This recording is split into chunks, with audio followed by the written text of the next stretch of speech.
All right, call out number two today. We wanted to take a look at what's happening in New Caledonia, particularly the protests that are happening over the mining of nickel, and which I know you pointed out, and when we talked about this offline, just like, hey, this is important for EVs and batteries and all that kind of stuff, and so.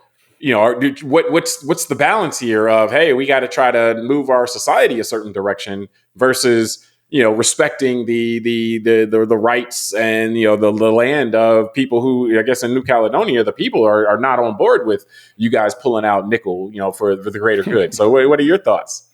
Yeah, who would have thought nickel would be the metal that everyone's fighting over? Well, not everybody, but these people in New Caledonia. No, I know, but it's becoming. I mean, I wouldn't call it a precious metal yet, but I mean, the fact if they start sucking on it for all these electric vehicle batteries, it may become one. But no, on a serious note, this is an interesting story because I feel like it covers just a lot of things that we kind of know of from history and colonization and all that, and things that come up today in our modern discourse. So, New Caledonia is an island chain in the South Pacific region, and it's been a French territory for a long time. But clearly, it's not French people there. And so you have the whole issue of that, traditional colonialism where, a European nation has a territory somewhere and is looking to extract resources, and that whole tension, right? How does the people that are there have one feeling about it? The rest of the world, like you said, this may be necessary for electric vehicles and the continued production of getting the world off fossil fuels. So the rest of the world may feel like, hey, we need that stuff that's on that land. And then what I found interesting was the traditional trade war stuff between economies. The article alluded to one of the big things the French president saying, like, we need to get in here and mine this stuff because we got to block China from being the world's largest producer of electric vehicles. So we can up our production. Yeah. So we can up our production. Exactly. So the kind of classic fighting of nation states over economic stuff and the resources. So, that's why I found this one interesting because it smacks of some of the old, like I was reading that the non-indigenous New Caledonian residents were given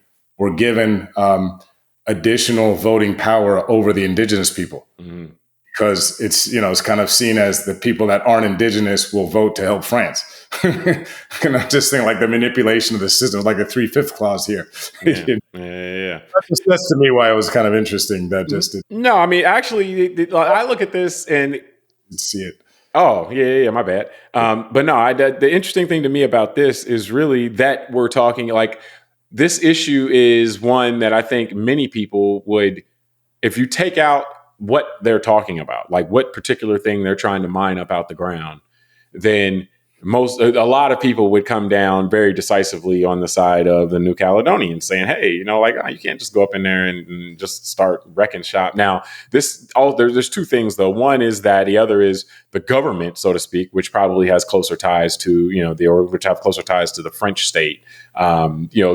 This is one of those things where the government may not necessarily be of the people, by the people, for the people, or it's like, yeah, the government's cool with it. They cash their check. And then the people are like, yo, what's happening here? But the idea that this is something that's related to production of EVs, and getting off fossil fuels and so forth, I think for some may cloud the issue a little bit. But to me, that part of the issue isn't that important. Like I look at it and it's like, hey, you should be very, I don't see this as much different than the pipelines that we see, the protests and stuff. We have pipelines here, the granting of leases for offshore oil, here in Florida. When I was talking about the pipelines, it's more so here in the United States, in the northern part of the United States. And where it's just this there's a tension, between the people that live there and commercial interests, and that's really what we're dealing with here. In society, there oftentimes isn't a clean answer because a lot of times it's there, like commercially, you may be able to go buy the land, and say, okay, and then say, okay, I bought the land fair and square. Now, sometimes people, they're twisting government arms to buy it, but nonetheless. And then it's like, well, but you're destroying the habitat. And so, well, who, like you doing this on this piece of land might destroy the next piece of land. And then what happens? And we know businesses love to internalize profits and externalize costs. So it's something. I don't think there's an easy answer here. Basically, I'm happy that if the people are upset about this, I'm happy that they're able to protest, that they are protesting, and hopefully, at minimum, there can be most of the things. When you got a lot of people, most of the things have to end in compromise, and so I'm hoping that this can lead to some type of compromise that people can live with. I wouldn't want the people to be able to just say, "Hey, we don't like it," arbitrarily, and then shut down all idea of quote unquote progress. But I also wouldn't want the company to be able to just do whatever it wants to do, or an imperial power to do whatever it wants to do without any accountability to the people. So I just hope this is the first step to some way for people to come together and figure out a compromise. And I hope the protests create the pressure for that. Yeah. No, to me, it's interesting that the way that our technologies move, all these resources have been under the earth for millions of years, and people have lived just randomly over different sections of it, right? So the Middle East was just a desert until the industrial age and the early 20th century, when it was discovered there's all this oil down there.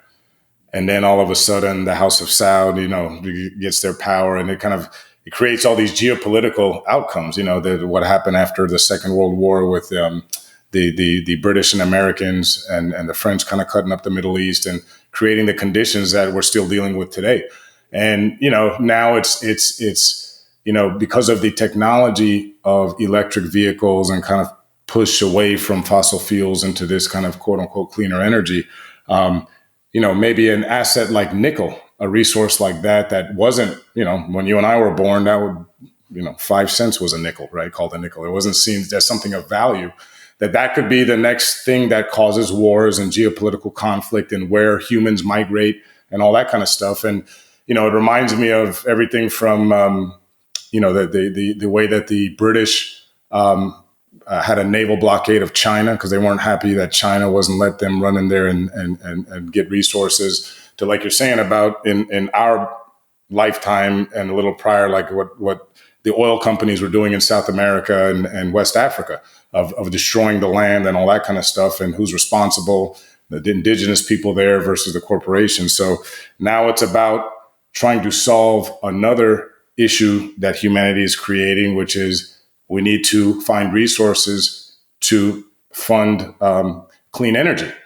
And so it's funny because nothing's really clean once you're dealing with it in that way from a commercial aspect. So yeah, it's just interesting to watch this play out. I guess like the part one of this, of the way democracies and societies play out, that it's never ending. So as long as we need resources, this is going to be an issue.